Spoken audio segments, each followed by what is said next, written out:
G'day everyone. Today we're doing the second video in our series on converting your Spyderco Kapara to become a bit more like the original prototype I sent in. The first video we added in a sharpening trowel. In this video we're going to be installing a backspacer with a bit brighter red to match the original colour that I came up with when I sent in the prototype. So let's head over to the bench and we'll see how easy it is to install. So here we're at the workbench. The only tool you're going to need really is a T8 Torx bit for your undoing the screws. It is handy to have a little kind of bit of tube or something. This is an 1/8 of an inch, just so that you can push out the threaded inserts. And of course you're going to need a replacement backspacer. Shameless plug, available on my website, alastairphillipsfolders.com. So of course I have to put that in there. The actual replacement's very easily done. I like to just undo a couple of threads just to loosen off the clamping pressure in between the knife, and then you can also give it just a little bit of a push to make sure that they going to move, the little threaded insert's going to move freely in and out. So you only need to move one from one side. I like to do the side that's got the Spyderco logo on it. If you look, Nick Shabazz has done a really good complete disassembly video, and I'll put a link to that into the description and see if I can insert a link into the video as well. And in that you can see that on one of the liners the hole has a kind of D-shaped hole and the other one's a complete circle. The liner that has the D-shaped hole is the one that has the finger cut out for accessing the compression lock. So if you leave the kind of insert, the threaded insert thing in there, it's a bit easier just to leave it in that side. You don't have to line it up again, whereas if you do it from the other side, you kind of need to leave the threaded insert, or you have to line it up again.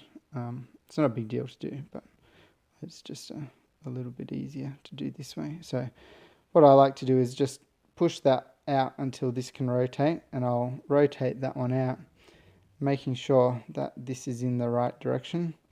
I will insert that, and that just means that we're always keeping our knife nice and parallel, like the liners and stuff. We're not messing with geometry or anything like that.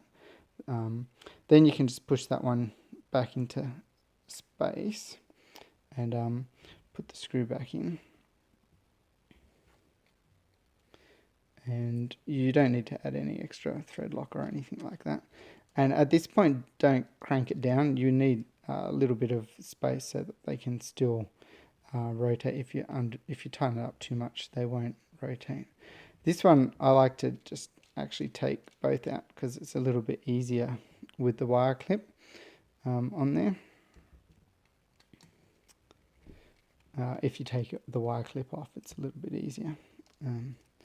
Now these screws, there are two different lengths of screw as well. If you compare them, there's a long one and a short one. You just want to make sure that when you're putting it back together, you use the long one on the side that you're putting your wire clip back in there.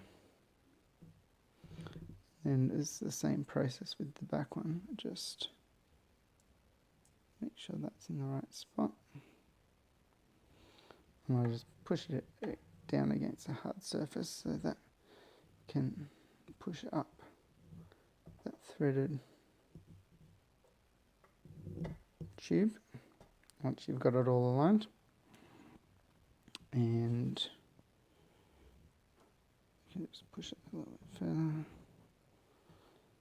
And that will just then come out. You can go throw that in the rubbish bin or whatever you want to do with it. You won't be needing it anymore. Then this goes back into place. can just line that up and it should just slide through, and then making sure that you use the correct screw on the correct side.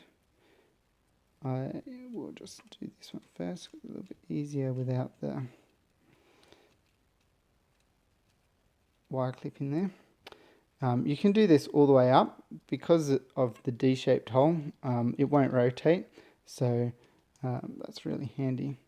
And then you can do the wire clip.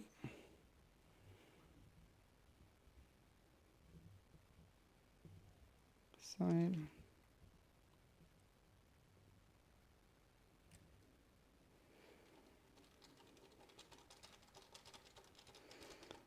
Tighten that all the way up, and tighten this one all the way up again. Make sure everything's all back to tight. You don't have to go crazy tightening it up, but just a little bit. So there we go, job done. It was pretty easy, a little bit shorter video than last time. So there you have the nice bright red backspacer of a Redback rather than a Kapara.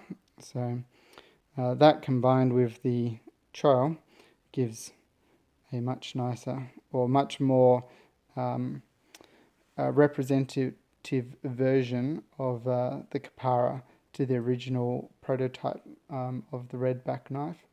I might take them outside and you can have a good comparison. And thanks for watching. Keep your eye out for further videos. I might do a video on producing one of the backspacers on the CNC if you're interested in some behind the scenes things.